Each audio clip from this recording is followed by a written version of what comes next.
We're in the cool of the evening, boys and girls. We're going to do a little follow-up saw testing. Earlier we did this 660. Pretty cherry physically. It's a early version. It had the 3-pole coil in it. I did swap that out. Ended up having to put new bearings in it. Got a new piston. Basically kind of just went through the thing. We're dealing with the Insano SS zip kit, and it handled this 661, which is stockly, of course, bone stockly. But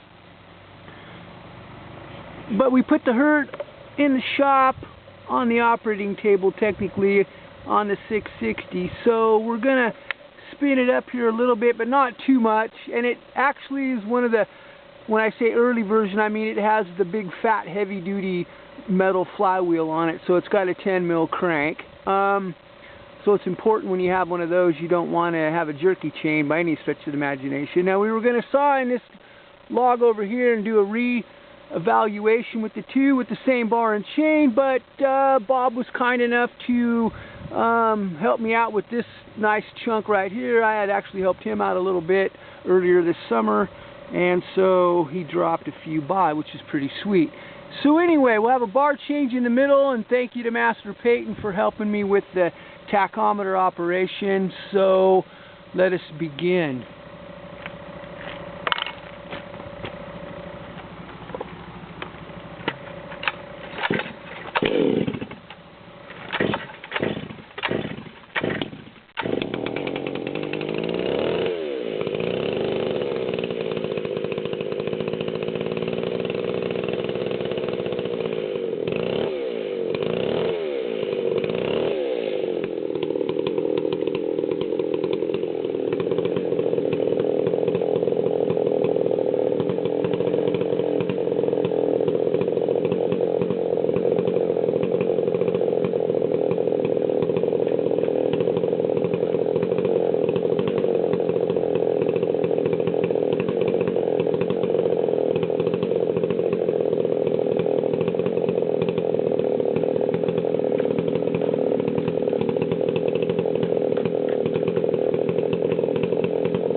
one thing that I think that I forgot to mention in this process is this saw came with an 8-rim sprocket, 8-tooth, whatever, 8-pin. I've heard many people call it many different things, but in the initial test we ran these two with both 7-tooth sprockets. This one, since it's getting ready to go back to the owner, has an 8-tooth sprocket on it, so I'll be curious to see how it does in comparison.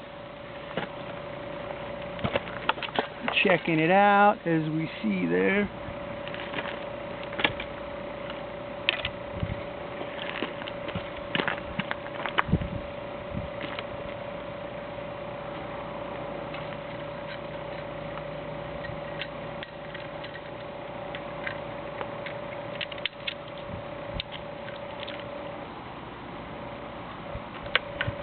The other thing I'll mention is this wood has been down since last fall, and so I'm thinking that the 660 got the worst of it on the end. It was checked.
That one ran right around in the mid to high 9,000 range.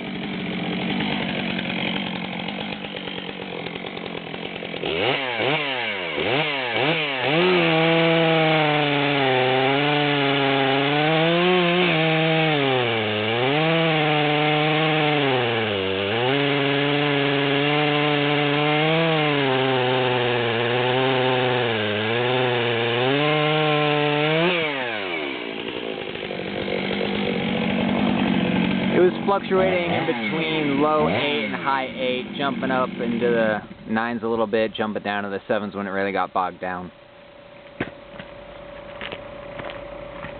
What was low? 75 or something? Yeah, it like jumped down to the high 7s, got a little bit up in the low 9s, but mostly stayed around the 8s.